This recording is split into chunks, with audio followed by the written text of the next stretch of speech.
Chapter 5. I stand rooted to the spot, unwilling to face the orc behind me. Is this the moment he goes back on his word and ravishes me? His deep sigh is the only warning before his hands take my shoulders. He turns me, still keeping hold of me, and stares down into my eyes. "I will not hurt you," he says, and the words have the power of an oath. They're low and sincere, spoken just for me, and God's help me, I believe him. "All right," I whisper. He lets go, floats back a pace, and reaches for a cake of soap. "Here, wash yourself." Fright, because I still smell, despite that hasty cleanup from before. Blushing, I take the soap from him and lather my hands, then sit on the ledge to methodically wash every limb. Gorver does the same on his side of the pool. He dips his head underwater and washes his long black hair, then disappears beneath the surface again to rinse himself off.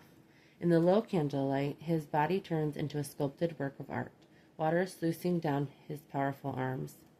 I take a deep breath and dive under, raking my fingers through my hair to thoroughly wash it. When I surface, Gorver is watching me intently. "I want to wash your hair," he says. It's not really a question, nor is it a plea, and yet he waits for my answer. It's that hesitation on his part that convinces me to allow it. Big as he could have easily overpowered me and taken whatever he wishes. But even though he has no sense of privacy, he is curbing his will to make me feel safe. So I give him a small nod and face away from him. Gentle waves lap at my skin as he steps closer. He takes the soap from me, and the rhythmic slide and squelch tells me he's rubbing it between his palms. He soaks up the crown of my head first, then works the lather into my hair, rubbing my scalp with strong fingers. He moves this way and that, making sure he doesn't miss anything, and the look of concentration on his serious face has me stifling an unexpected smile. It feels good. The last person to wash my hair had been my mother, and almost 2 decades have passed since then. She was never a loving parent, and I'd have to learn to take care of myself quite young. But tonight, I don't want to think about her. Not when my workmate is doing his best to lull me into a stupor with his skilled hands. "Is this enough?" he asks, his voice gruff. "Yes." I press my palm to the center of his chest for a brief second. "Thank you." Before he can say anything more or touch me again, I dip my head under, washing away the suds. When I resurface, I find Gorver has retreated to the other side of the pool and is relaxed against the edge, his head tipped back, his black gaze on me. I bite my lip, unsure of how to say what I need to say.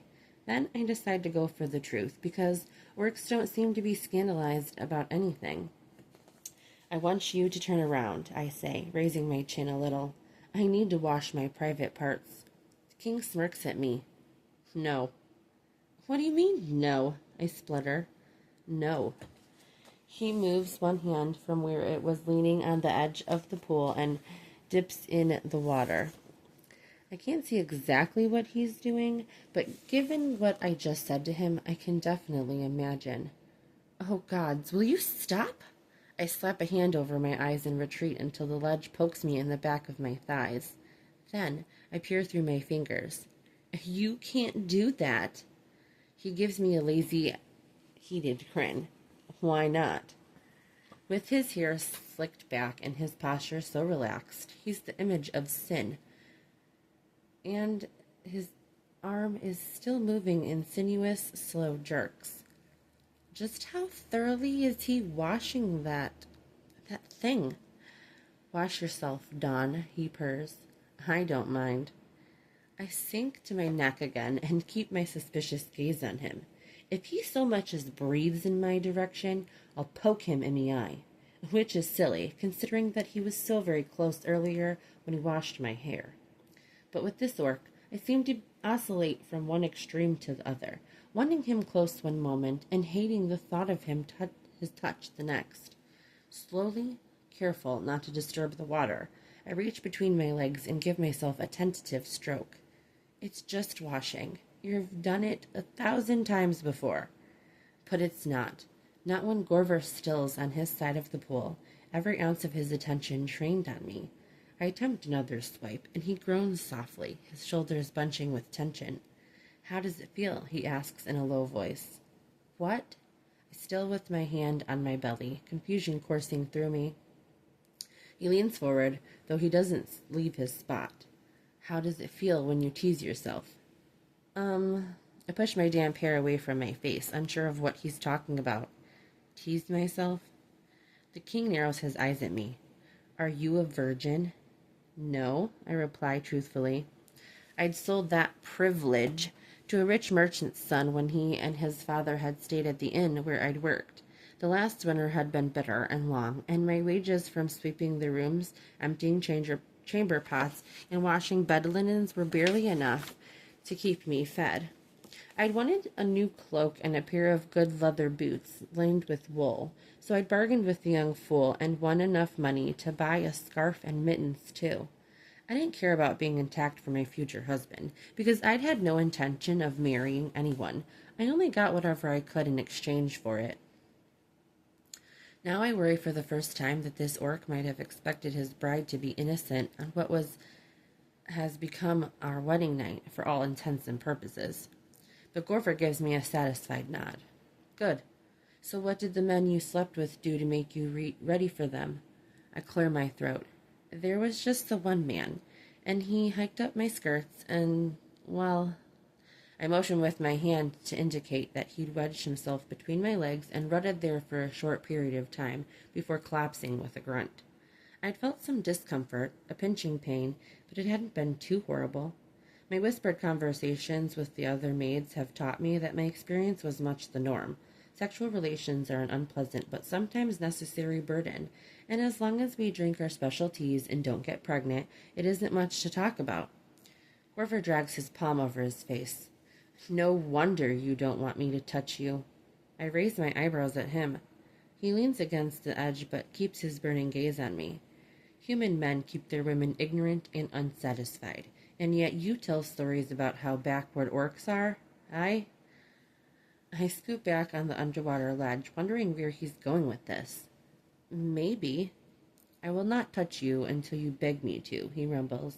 But will you touch yourself if I teach you? Touch myself? I swallow, worrying rising in me again. How? Trust me, Don, he replies. Just for this?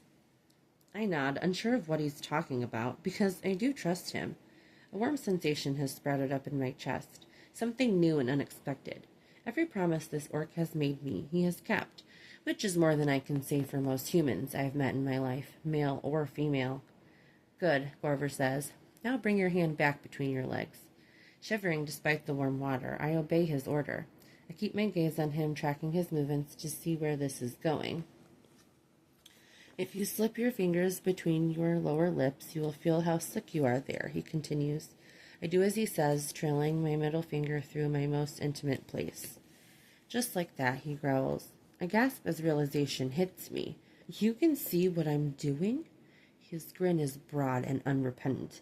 Orcs see much better than humans. Oh! I wrap one arm around my naked breasts and cover my sex with my other hand. You are beautiful, Dawn, he says. Never hide yourself from me. Remember, you said you trusted me. Let me make you feel good. The intensity of his voice melts some of my embarrassment.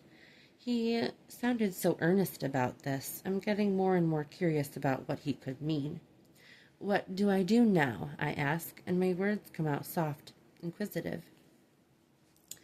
The king gives me an approving look. At the top of your mound, you will find a little bud. A sensitive pearl of flesh. Run your finger lightly over it.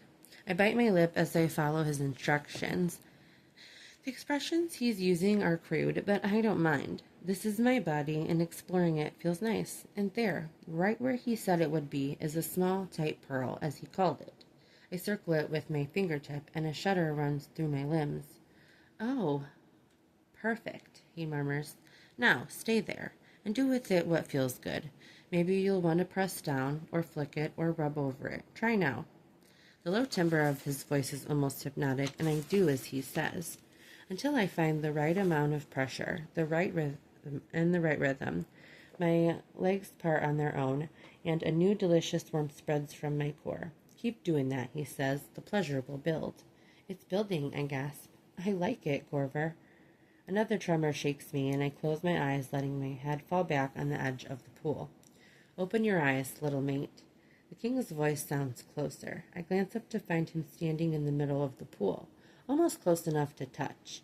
The water covers him to the chest, but I can still see the movements of his right arm rhythmic and jerky. What are you doing? I ask, breathless. I'm jerking myself, watching you, he growls. You are so damn beautiful. Jerking his... Oh, gods. Why is this so good? Does it feel like what I'm doing?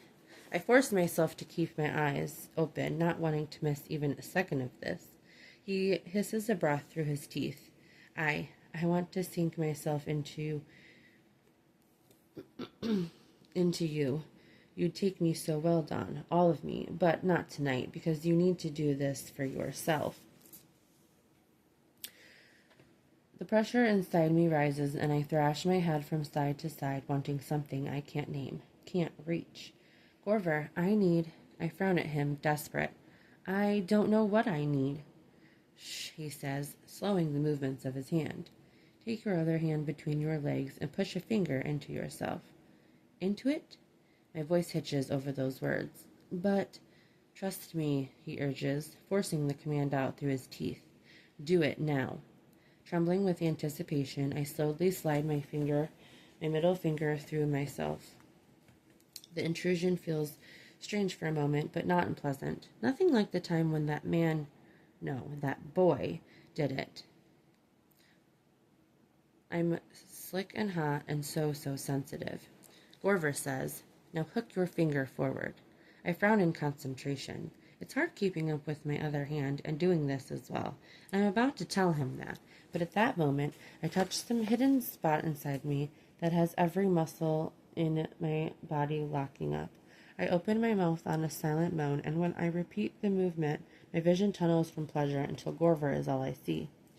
Oh, gods! I roll my finger pad over my bud faster and faster. I can't take any more of this. You can. Don't stop. He crowds in next to me, but I'm so far gone I don't mind it anymore.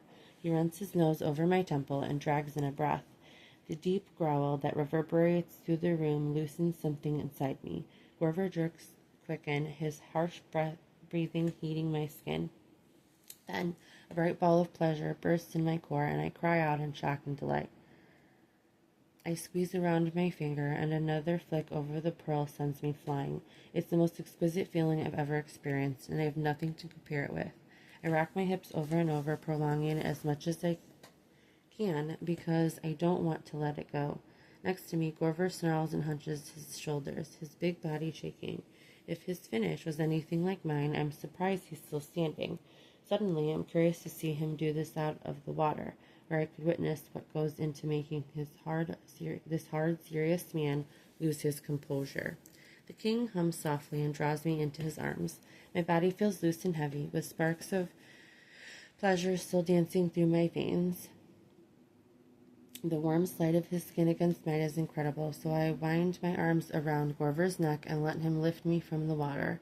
His expression doesn't change, but that new awareness inside my chest blooms stronger. He sets me on his bed and wraps a large bath sheet around me and another one around his waist. I'm too tired to protest, but disappointment lances through me when he hides himself from my view. Tomorrow, then. I never thought I'd end up like this, but at this moment, I can't bring myself to regret it. Not when Gorver gently rubs my skin with the linen cloth, nor when he sits behind me and passes a coarse comb through my hair. He gives me privacy to use the toilet hidden behind what I thought was a wall tapestry, a small nook with some running water that washes away all the unpleasantness. And I certainly don't complain when he helps me lie in his bed on the soft mattress and covers me with a light wool blanket. Sleep well, little mate, he murmurs. The last thing I know before sleep takes me under is the shifting of the bed on the other side.